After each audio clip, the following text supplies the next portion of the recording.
Next we have David Gallagher from London, England, who rode Bikecentennial 76 west to east as a newly graduated 24-year-old architect. I noticed that you're still an architect when I see messages from you come through on email. David says his most memorable day on the Trans Am Trail was 35 years later, riding over the Mackenzie Pass in Oregon with his family and friends from his 1976 group. David Gallagher.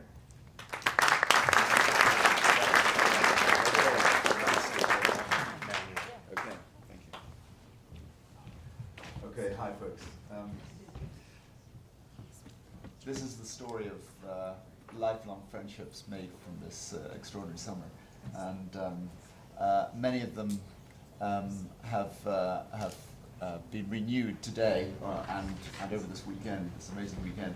And I'd like to, in a second, I haven't got them all in uniform up here, but I'd like to bring to identify them, and because a number of them are here, I don't know where they are, but I'll get them to stand.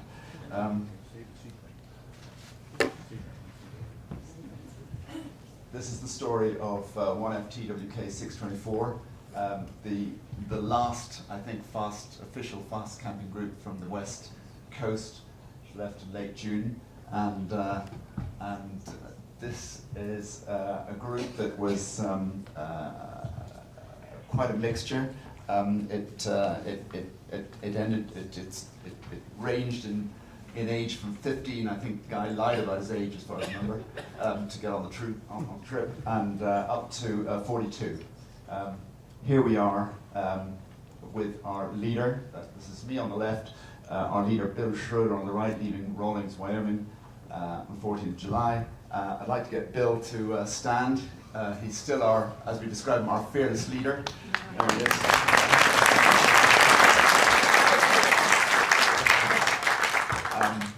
Anyone else in 1FTWK 624 here? I see Ron here. Formerly a student in the University of Montana here in Missoula, now in California. I see, I think, Gus Tucker from the Netherlands over here. Gus and I were the only two Europeans. It was 13 in the group, 11 Americans and 2 Europeans. Who else is here from our group? Is Gene here by any chance? Don't see him. Okay, well, the other 2 people I must mention are my lovely wife Jenny, who's over here, not a cyclist, but she has been forced to do a little bit of cycling over the years, and her mum, amazingly, who I've managed to persuade to come as well, Laura. And I tell you, when a 64-year-old comes back to a 40th reunion with his mother-in-law, it makes him feel very young.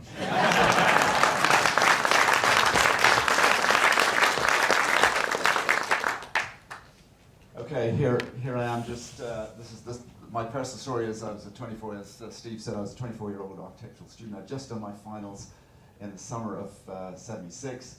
Here I am in Dublin, looking suitably arty with a red hat, and no cycle helmets in those days, certainly in Ireland, and of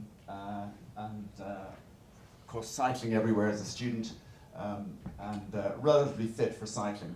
I'd only done one long trip of anything like Bikecentennial scale before, and this is sort of a gradual, sort of a gentle meander around Europe, about 3,500 miles over 2.5 months in the summer of '74, and this is me having just broken a wheel, heading into the Pyrenees to actually see the stage through the Pyrenees, the Tour de France, when it was actually Eddie Merckx's last victory in the Tour de France that year, and saw the great Eddie cycle past up towards the Tourmalet, beg your pardon. This is towards after 2.5 months on the road, at the end of that trip, coming towards the home of cycling in Amsterdam, and crossing the Afsluitdijk in Holland, looking a lot thinner and slightly fitter after 2.5 months on the road. And so to the summer of '76, and I flew to Oakland. No transatlantic flights, as far as I remember in those days, could actually do the trip non-stop. So I remember stopping at a place called Bangor, Maine, to refuel on the way across, and looking down at all these mountains that I was going to cross the other way as I flew across the west coast, and then taking the bus up to meet the group and in Oregon. And here we are camping in one of those early days. An early shot of, I'm afraid these shots are a little grainy. They are so often, as happens in this, the time, that scans of photographs, which are a little bit faded, so apologies for the quality. But this is Gene on the left and Dennis on the right, classic Bikecentennial gear. You can see it's good camping stuff. Someone is sharing the cost, sharing the carrying of the cans that day. Dennis on the right, as we approach the Cascades. Here's Gus, and on the right our Deputy Leader Marty Jack, sadly no longer with us, but trying to get something cool into them in the heat of the Oregon desert there in Mitchell. Climbing the switchbacks of Whitebird Hill.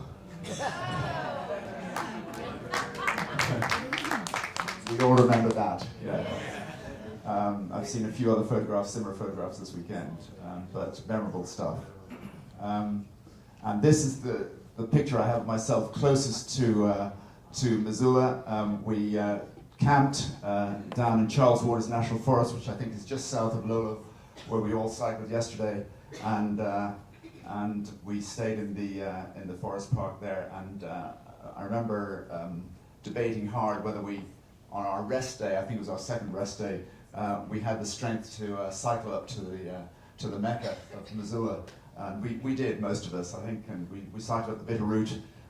Nothing like that beautiful route we did yesterday, but up the shoulder of the highway as it was. I think it's a 2-lane highway in those days, and into Missoula. And that was the 5th of July, 76, and I think we'd spent the 4th of July in Lola Hot Springs, relaxing in those wonderful pools.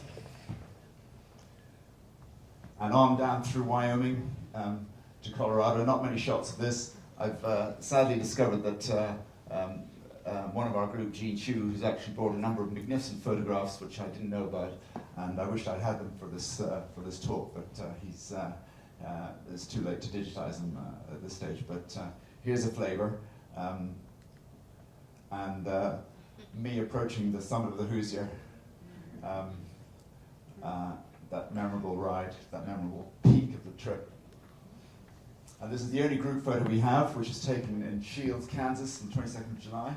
And we're all in matching, smart new matching t-shirts, which one of the two girls on the trip, Barb, her father worked for I think it was some sort of kitchenware company in Connecticut, and called Wilton Armitage, and we advertised Wilton for the rest of the trip. So they came out and met us in Kansas, and here's our group photo taken that morning just before we set off.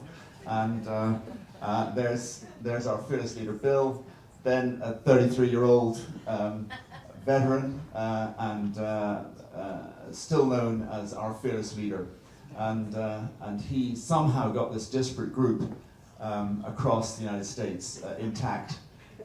It's an extraordinary achievement. I only realized it later. I mean, as a 24-year-old, you don't realize the logistics of doing this for a completely self-contained camping trip. And to do it smoothly with 15 to 42-year-olds was a feat in itself, and I pay tribute to him today. And proudly wearing my Wilton Armitage shirt, packing up later that day. I think for a lot of us, I heard someone else talking about a tornado in Missouri, and just as we approached the Mississippi, we had this almighty thunderstorm, which started just as we were bedding down. Our tents were completely uprooted, blown away. I remember in a flash of lighting seeing my bike sort of heading off on its own, in a flash of lighting down the hill, and with full panniers, and we all took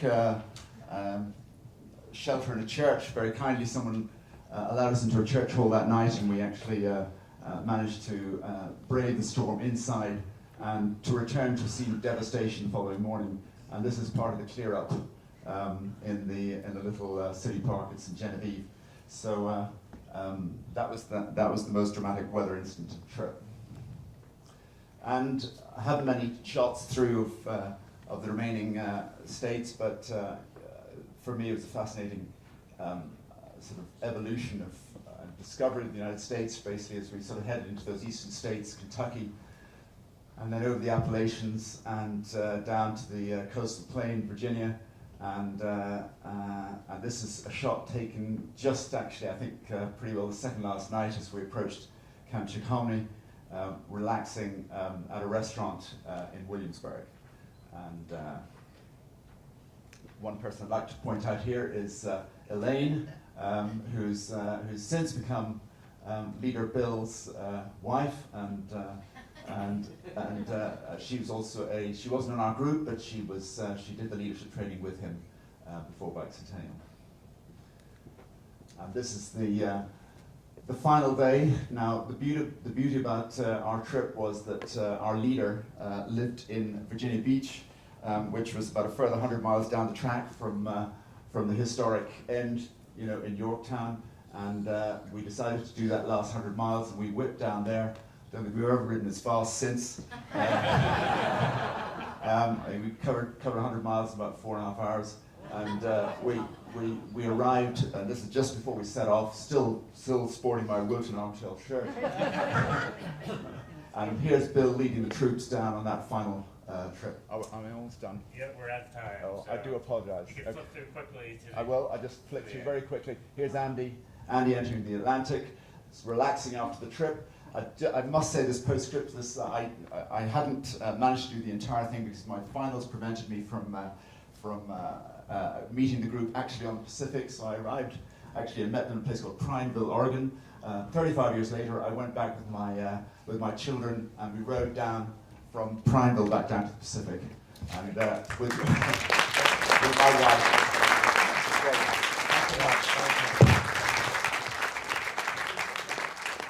Thank you, David.